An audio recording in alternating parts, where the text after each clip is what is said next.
Сәлем достар, біз сіздермен алдыңғы сабақта квадраттық функция және оның графигін қарастырғанбыз. Бүгін сол тақырыпты әлі де жалғастырайық. Бізге мынандай түрде квадраттық функция берілсін. Y тең a жақшаның ішінде x минус m-нің квадратын.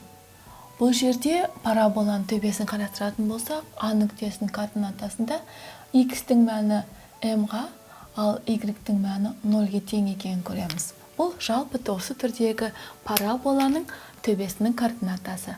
Енді қарапайым біз сіздермен y тең ax квадраттың параболаның төбесінің координатасы 0-де 0 нүктесі екенін білетінбіз. Яғни координатаның бас нүктесі арқылы өтеді. Енді қарапайым мысал ретінде y тең 2x квадрат функциясын және y тең 2 жақшаның ішінде x плюс 1-дің квадратын және біз қарастырайық y тең 2 жақшаның ішінде x минус 2-нің квадраты. Осы параболалардың қалай орналасатынын анықтайық. Алдымен бірінші параболаның төбесінің координатасы 0-де 0. Ал екінші параболаның жалпы түрдегі формуласы am және m мен 0 нүктесі болған координаталары. Олай болса, x плюс 1, яғни параболаның төбесінің координатасы бізде минус m болған жағдайда ғана m болатын, яғни бізде плюс 1 болса, минус 1-де 0 деген сөз. Ал үшінші түрдегі параболаның төбесінің координатасы x минус 2 болғандықтан, минус 2, яғни x 2-ге тең, y 0-ге тең деген сөз.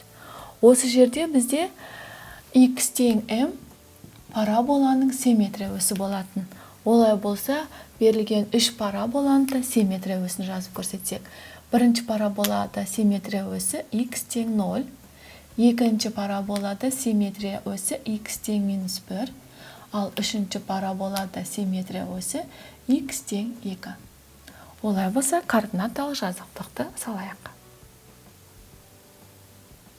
OX өсі және OY өсі бар. Енді бізге y тең 2x квадрат функциясының графигін салайық. Төбесі 0-де 0. Симметрия өсі x тең 0, яғни OY өсінің өзі. Осы түзу бізде x тең 0 симметрия өсі болып табылады. Енді x-тің орнына 1, 2, 3, 4 мәндерін белгілеп көрсетейік.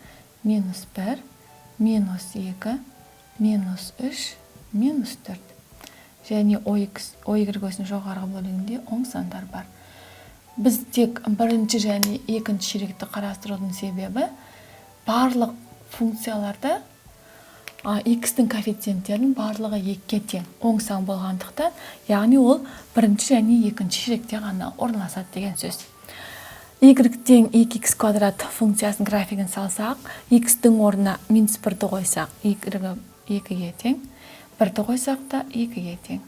Минус 2-ні қойсақ, ол жоғары жаққа келеді, 8-ге шейін барады, яғни ол бізде мынандай парабола деген сөз. Екінші жақ бөлігі. Бұл бізде y тең 2x квадрат осы функцияның графигі. Енді бізге y тең 2 жақшаның ішінде x пен 1-дің қосындысының квадраты. Осы функцияның графигін салайық. Енді бізде параболаның төбесінің координатасы бар, минус 1-де 0. Яғни ол бізде дәл осы график OX өсі бойынша бір-бірлік солға жылжиды деген сөз.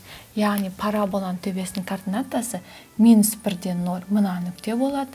Симметрия өсі бізде x тең минус 1 түзуі болады. Яғни мына түзу болады симметрия өсі. Онымен үзік-үзік сызықпен салып көрсетемін. Бұл бізде x тең минус 1 симметрия өсі. Яғни осы берілген параболаны дәл осы күйінде минус 1-ге OX өсі бойынша солға бір-бірлікке жылжытамыз деген сөз. Сонда бізде параболаның бірінші тармағы мына аралықта кетеді. Екінші тармағы мына аралықта. Яғни берілген параболаны бір-бірлік солға жылжыттық деген сөз.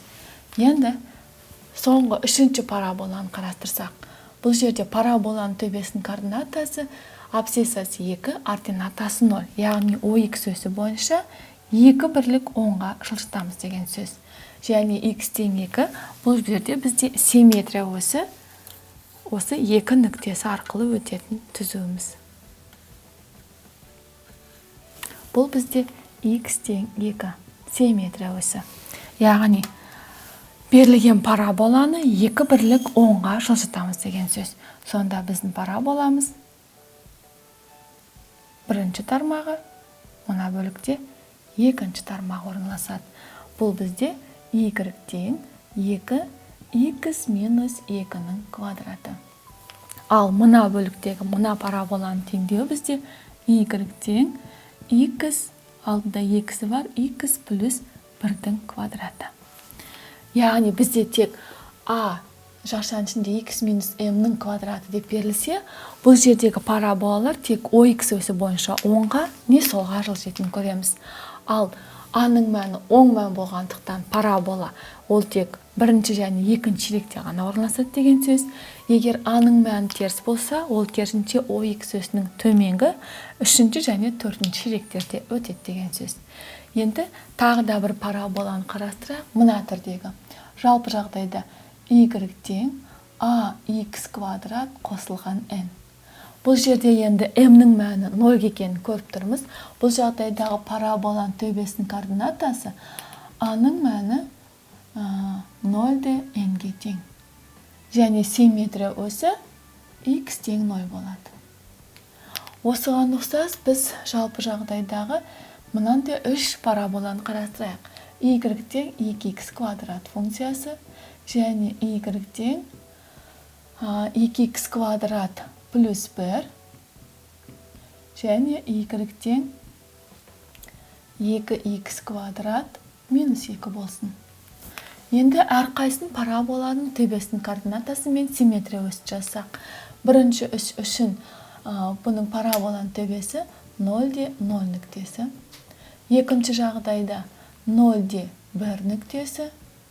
Ал үшінші жағдайда 0-де минус 2. Осы 3 параболаның m-ның мәні 0-ге тең болғандықтан симметрия өсі барлығына x тең 0 түзуі. Енді координаталық жазықтықты салайық. Бізге OX өсі және OY өсі қажет. Бізде берілген y тең 2x мәндеріміз белгілеп алайық. Және жоғарғы жағындағы және төменгі. 1, 2, 3, 4, минус 1, минус 2, минус 3. 1, 2, 3, 4, 5, минус 1, минус 2, минус 3, минус 4, минус 5. Енді бізге y тең 2x квадрат функциясын салайық. Бұл жерде симметрия өсі OY өсінің өсі болады, яғни осы түзудің өзі x тең 0 түзуі. Параболаның төбесінің координатасы 0-де 0. X-тің орнына 1 қойсақ, y-тің мәні 2-ге, минус 1 қойсақ, ол да 2-ге тең болады.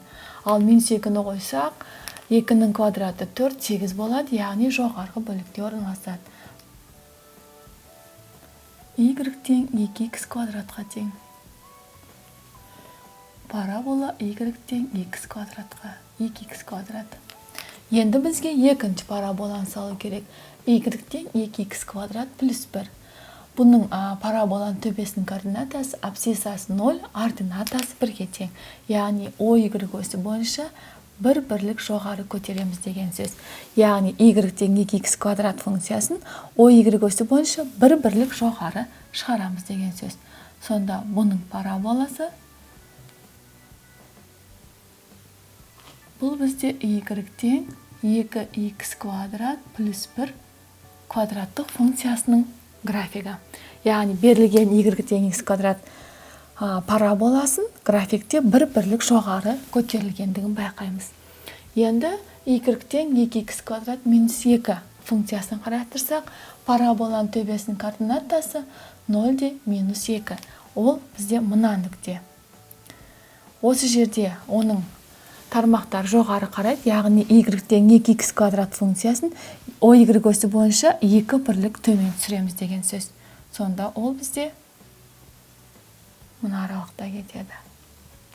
Бұл бізде y-тен 2x квадрат минус 2.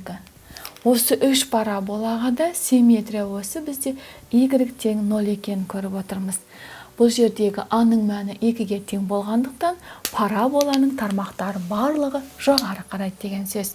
Сонда біздің параболамыз OX осі бойынша қай жағдайда оңға, солға жылжитынын анықтап алу қажет, және OY осі бойынша қай мәнде ол жоғары көтеріледі, қай мәнде төмен түсетінін анықтауымыз қажет. Келесі сабақта біз енді парабола бір уақытта OX және OY осі бойынша жылжитынын қарастырамыз. Келесі кездескенше сау болыңдар.